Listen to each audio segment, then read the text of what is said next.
Anne Riddell, and welcome to Arts in the City. We are coming to you today from Snug Harbor on Staten Island, where the Winter Lantern Festival is underway. You can see dazzling evening light installations here through January 9th. But there's also plenty to do and experience in the daytime as well, from art and architecture to history. We'll have more on that a bit later in the show, but first, we kick things off with garbage. Yes, garbage. Susan Junn takes us inside the world of eco-art, proving that one person's trash is truly another's treasure.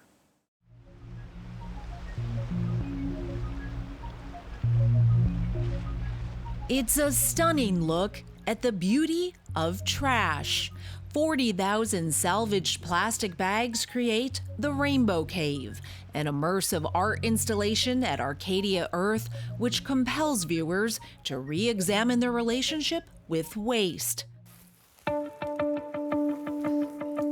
The cave is the creation of eco-friendly artist Basia Goszczynska, who quite literally takes trash and turns it into treasure.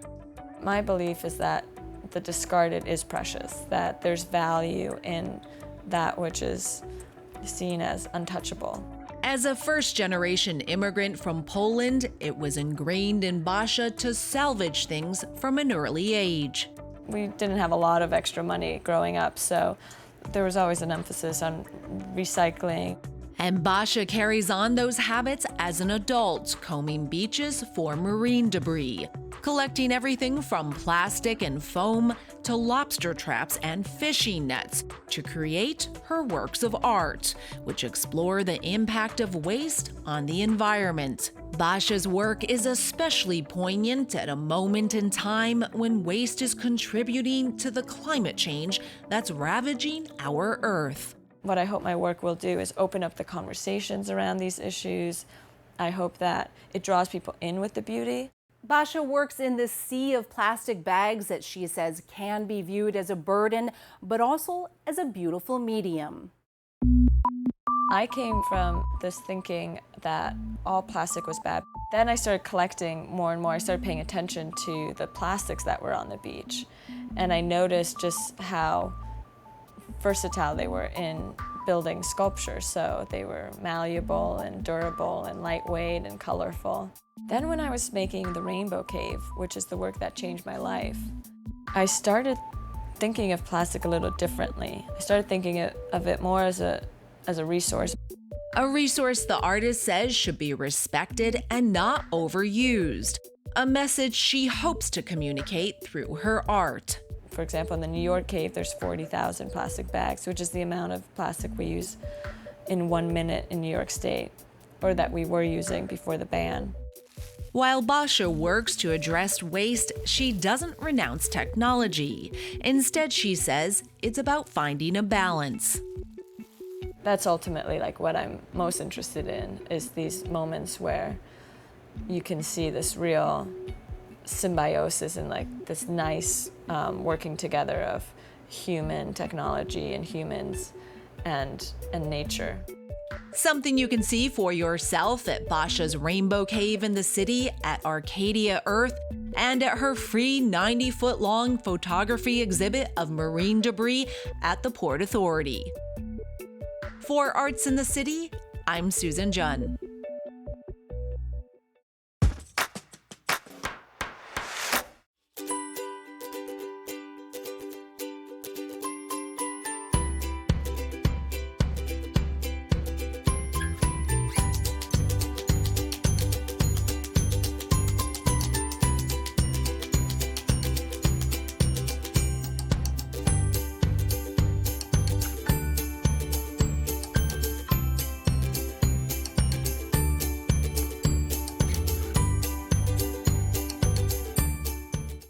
Puppets, they are not just for kids. An exhibition at the Museum of the City of New York looks at the diverse history of puppetry in our city and includes some serious celebrities like Lamb Chop.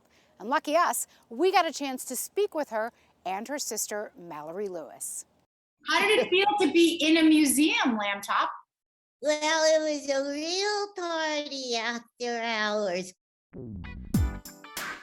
This sweet, sassy 6-year-old is one of dozens of puppets featured in the exhibition Puppets of New York, now on display at the Museum of the City of New York. Curator Monxo López explains puppetry has a long history here, a powerful lens into our culture, traditions, and politics. Puppets are usually deemed to be children's play, and they are, but they're not only that. Puppets have been traditionally used to really talk truth to power. Some of the first records that we have are puppeteers getting arrested, puppets getting impounded and confiscated by authorities. And about when does that date back to? From the 1700s, some of them, but even late 1600s. The exhibition has 3 sections: the set, puppets of the screen; the stage, theater puppets, including Avenue Q and The Lion King; and the street, highlighting puppets in community life and festivals like the Halloween Day Parade. Among the many stars, Oscar the Grouch. The puppet that we have here has like literally 40 years of grime on it.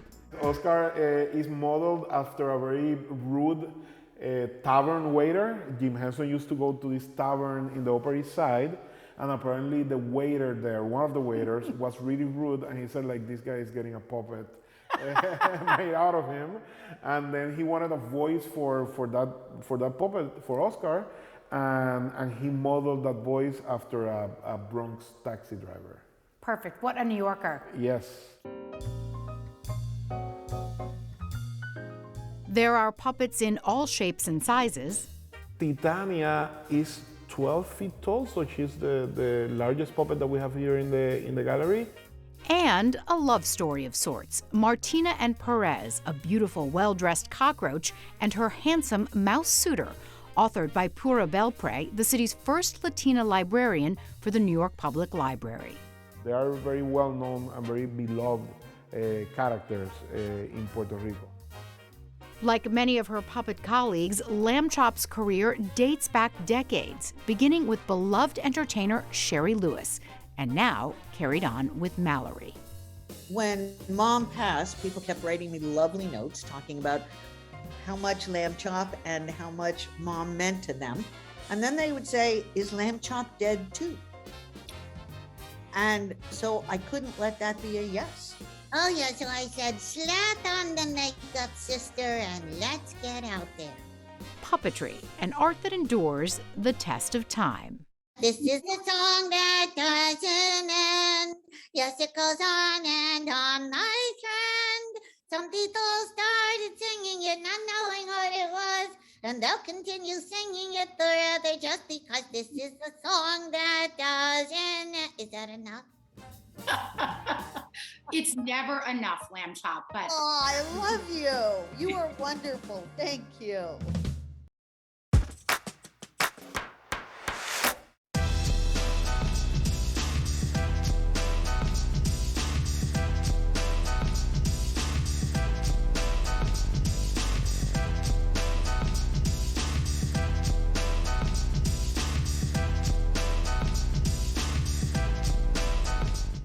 An original copy of the Bill of Rights, a writing desk that belonged to Charles Dickens.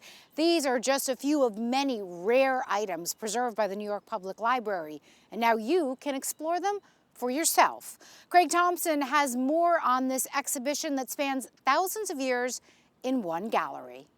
I'm here at the flagship building of the New York Public Library System, where a new exhibition highlights the treasures of the library's extensive collection. Let's go inside. On the main floor of the Stephen A. Schwartzman building is a new exhibit with the goal, according to curator DECLAN KIELY, to show the treasures from the library's collections on a permanent basis. The library's collection houses over 56 million items. For the public exhibition, DECLAN and his team chose items that have rarely been seen by the public. It really spans the whole spectrum. The history, social sciences, liberal arts. We really cover that waterfront very extensively in both breadth and depth. And so what you see here are really just, in a sense, representative examples of works from those incredibly vast collections. To give you one example, we're showing Shakespeare's first folio. It turns out we have 6 of them. Until we did this exhibition, I didn't know that we had so many. Another example is the Charles Dickens writing desk and chair. This is a desk that he wrote Hard Times on. This is the desk that he wrote Great Expectations on, as well as his voluminous correspondence and so forth. And this has been at the library since 1941. We've never exhibited it in an exhibition before now. Divided into 9 sections under headings like childhood, the written word, and New York City, the exhibition has materials from the last decade, as well as cuneiforms from thousands of years ago. That's really the beginning of the written word. There are no earlier examples of people writing. It's the earliest writing system that we know, and it dates back to the 4th century BC. The most recent piece is the set model for the 2007 production of Lin-Manuel Miranda's In the Heights. An audio guide, narrated by Anna DeVere-Smith, includes commentary from artists and experts on 30 of the objects on display, including this piece. Through a vibrant mix of hip-hop, salsa, and merengue, Lin-Manuel Miranda's breakout musical In the Heights recounts 3 days in the lives of residents in the predominantly Latino neighborhood of Washington Heights. We had to find a way to evoke an entire neighborhood. So really 6,000 years of human creativity and production are represented in this exhibition. The idea is to spark curiosity. In a 100-word label, we want people to see things that will make them ask questions and guide them towards a sort of research future. The Treasures exhibition is free and open to the public. For Arts in the City, I'm Craig Thompson.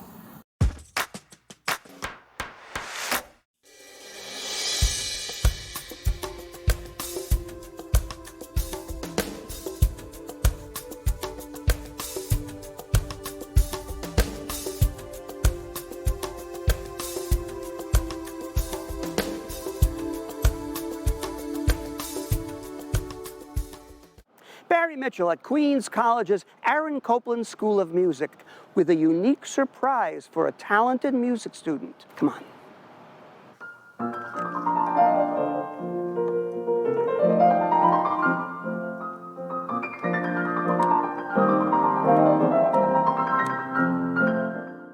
Another library and another fascinating piece of history with a New York City story to tell. Our next stop is Bronx Community College with Ari Goldberg.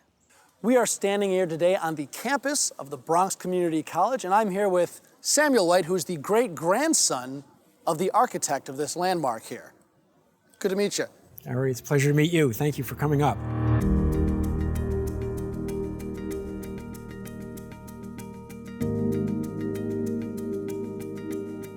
What is the Gould Memorial Library? Why is this important to save in the first place?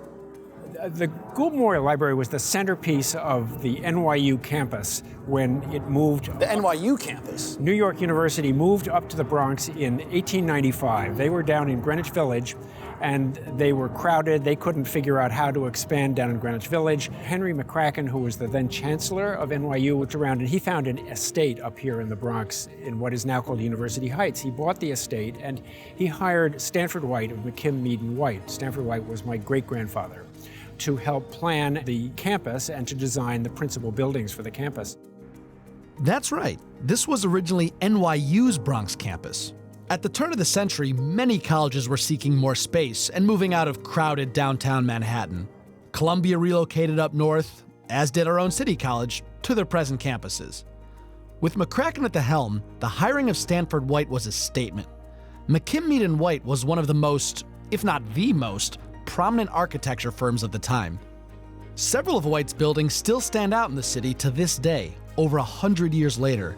The Century Association Club in Midtown, the Bowery Savings Bank, St. Paul the Apostle Church on the Upper West Side, and most prominently, the Triumphal Arch at Washington Square Park.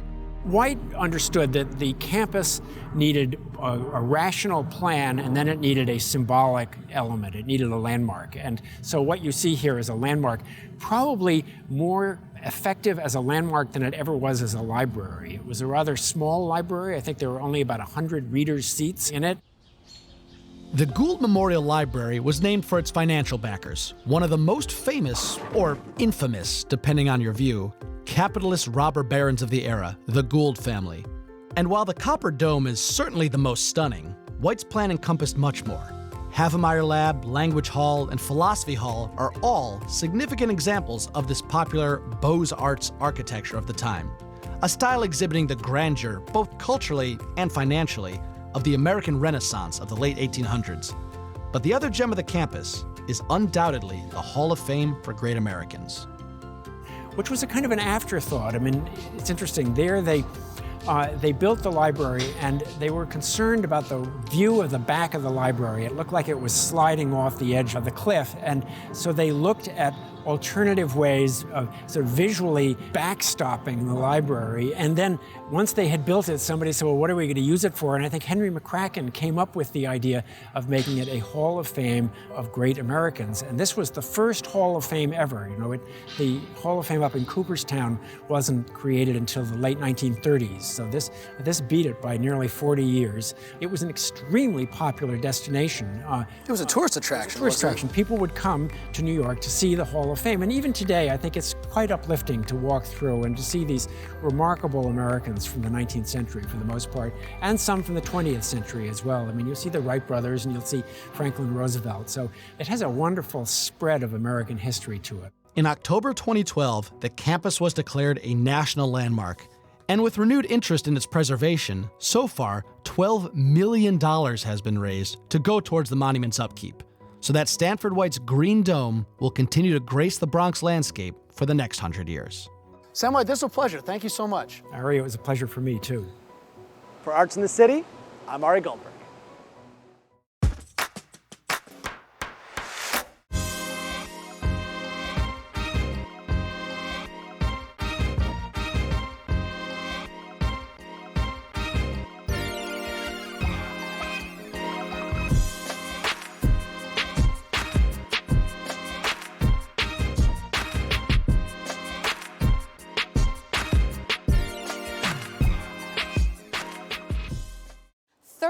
Wonderful years in the Metropolitan Opera Chorus. That is a high note few can hit. Lisa Beth Kovitz introduces us to a singer who's done just that. I am Nadia Annette at the Met. Annette Spam-Lewis is currently the longest-serving member of the Metropolitan Opera Chorus. For me, it has been a pinnacle performance experience. Full stop. Soloists and stars come and go, but the Met Opera Chorus performs 17 operas a year. The chorus is your main group of people. We perform all the operas. We're there on a daily, nightly basis. And steady work for a performing artist is an amazing opportunity that creates a truly human lifestyle.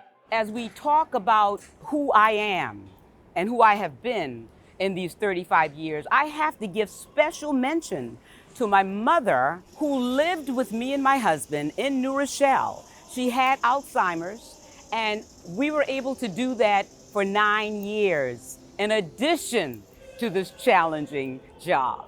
So that's quite a feat, but it's one that I am so proud of and so happy to have been able to do.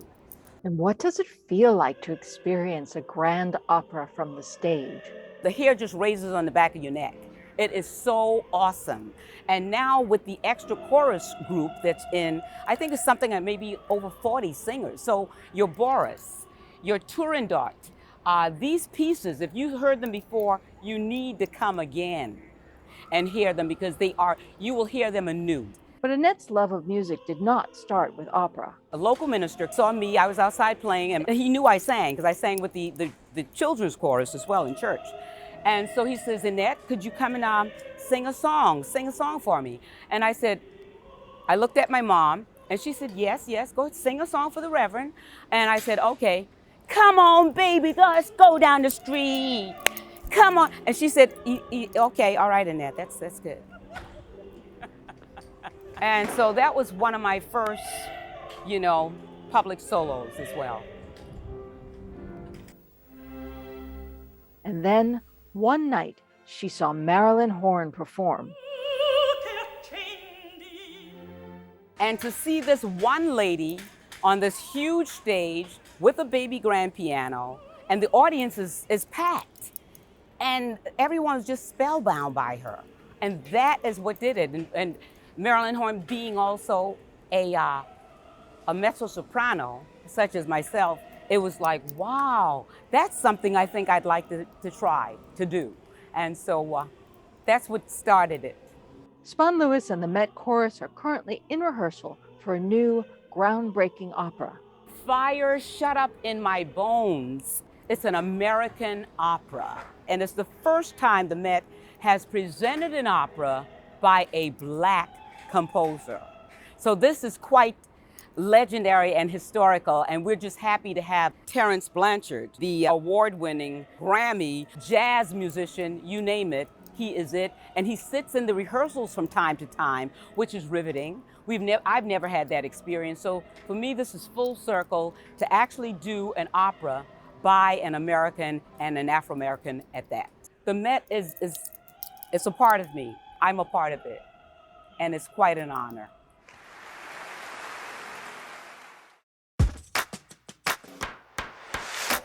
The holidays are upon us, and for many people that means cooking, lots of cooking. So we end today's show in my kitchen with Barry Mitchell. Neither of us are exactly experts, but we did have a lot of laughs. You know, Carol Ann, this year they say the price of preparing Thanksgiving dinner is sky high. I've heard that. But we have a solution. We're going to make a plant-based Thanksgiving dinner. Let's get started. We'll use a plant-based roast. A plant-based roast. Okay, dinner is served. Plant-based roast. I like mine better. Feels like Play-Doh. Excellent. I'm going to pop it in the oven. Please, while we're waiting, how about we open the wine? Great idea. I hear this is good wine. Chateau Canarsie. That's the best. I love it. You can do it. You can do it. Jumping jacks. Jumping jacks. Jumping jacks. Barry, I hate to tell you, I think I got a little cork in the bottle. Yeah, cork is the main ingredient in the roast. Oh, the cork adds so much to it. Wow, take a look at this. It turned into meatloaf. Okay, you know. This is our gluten-free, soy-free, dairy-free, taste-free stuffing. Yep, as my mother would say, you gotta tart that bird up. Boy, oh boy, here comes the big holiday roast, plant-based, and it's beautiful, right? It needs something. I mean, the parsley is a nice touch, but it needs something else. Oh boy. See, this makes all the difference. Now you got a festive dinner. Better than turkey, more healthful. 2, 3. But the texture is nothing like turkey. It's like being warmed over Wheatina. I wonder if Hudson might want some. Hudson over there. She likes it? You know, she sniffed it and then turned around and walked back in her bed. You give it a paw up or a paw down? I think it was a real paw down. You know, Carol Ann, if we're going to eat turkey substitute, why not make it big, plump, and juicy? Agreed. Are you sure this is vegan? Yeah, vinyl is vegan.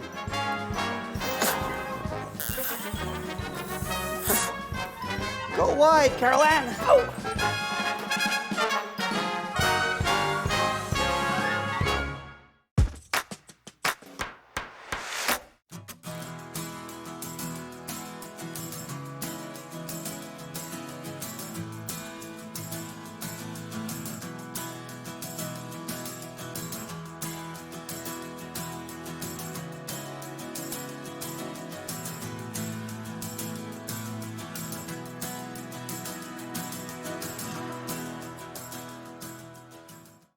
That is our show for today. Thanks so much for joining us. A quick reminder, check us out on social media. We would love to hear from you. I'm Carol Anne Riddell. We'll see you next time on Arts in the City.